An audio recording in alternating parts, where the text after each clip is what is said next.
I remember back in college, I had my closet, it was broken. I had a house and my closet was broken. It was always broken and I always had to try to pick it up and then slide. And y'all anybody had a closet that you had to pick up and then slide? I had that problem and I got tired of doing it. But I dealt with it. I tolerated it for a long time. I tolerated this big old door in my closet that I had to pick up and slide over. And then, I had some friends to come over. I dealt with this for like maybe about 6 or 7 months. That's a long time to be dealing with a closet. So I had my friends come over one day. We just playing 2K. We just chilling. We playing the game. And I told him to get something out of my closet. He was like, "Hey man, what's wrong with your door?" I was like, "Bro, it's broken. You just got to pick it up and then start walking with it, and you can open it and you can get whatever you're trying to get out of it." So he was like, "Bro, you know I can just fix this for you."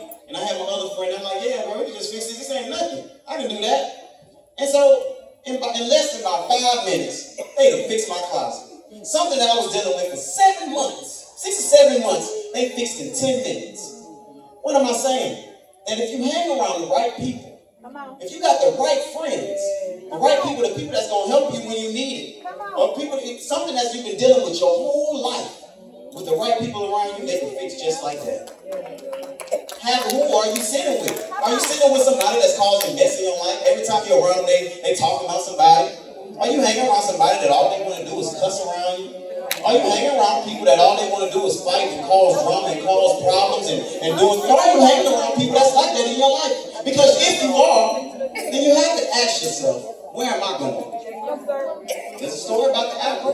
If you got an apple, if it's a fresh apple and it's hanging around a rotten apple, eventually, I don't think that rotten apple gonna go back fresh. But that good apple, that fresh apple, it's gonna turn rotten. All because of who it's around. So you have to put yourself around good people with good heart. That you can, and when you start feeling like you're going on the wayside, they can pull you up and snatch you back up. That's the kind of people that you want in your life. Now, Meshach, Shadrach, and Abednego, they always was together. Those who click tight. When they ever had a problem, they can call on the next one and say, "Look, I'm going through some things, brother. Can you pray with me?" Those are the kind of people that you need in your life. Alright? So, the next note. Stand. Meshach, Shadrach, and Abednego. All three of them, they had to make a decision.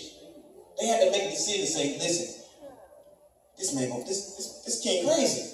He finna throw us in his fire for real. He done turned it up. He's really finna do this." Now they all could have said, "You know what? We could just go back down there. We ain't even got to worship for real, but we could just go down there and get on our knees. And we could just sit there and talk to each other on the ground.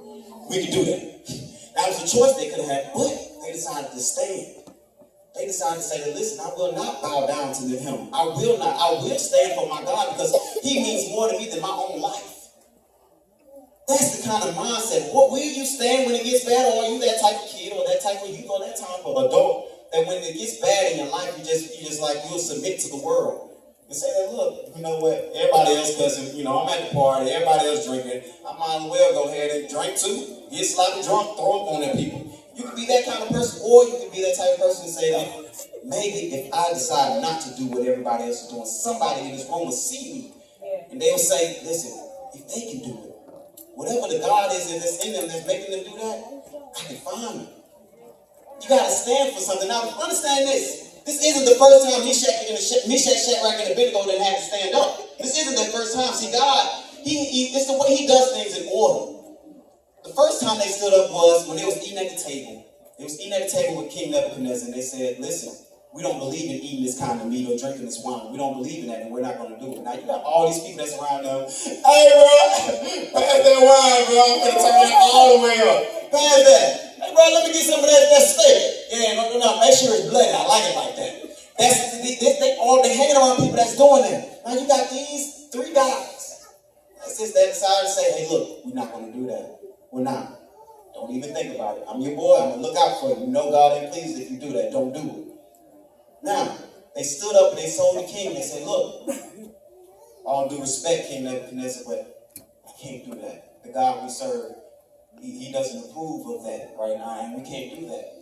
They stood up right then, and that's a small thing compared to this big thing that they had to deal with. Now, sometimes in life, God gives us these challenges, these small challenges to prepare us for these huge challenges. So now they're dealing with the small challenges and they overcame, so God saw them worthy of this huge challenge.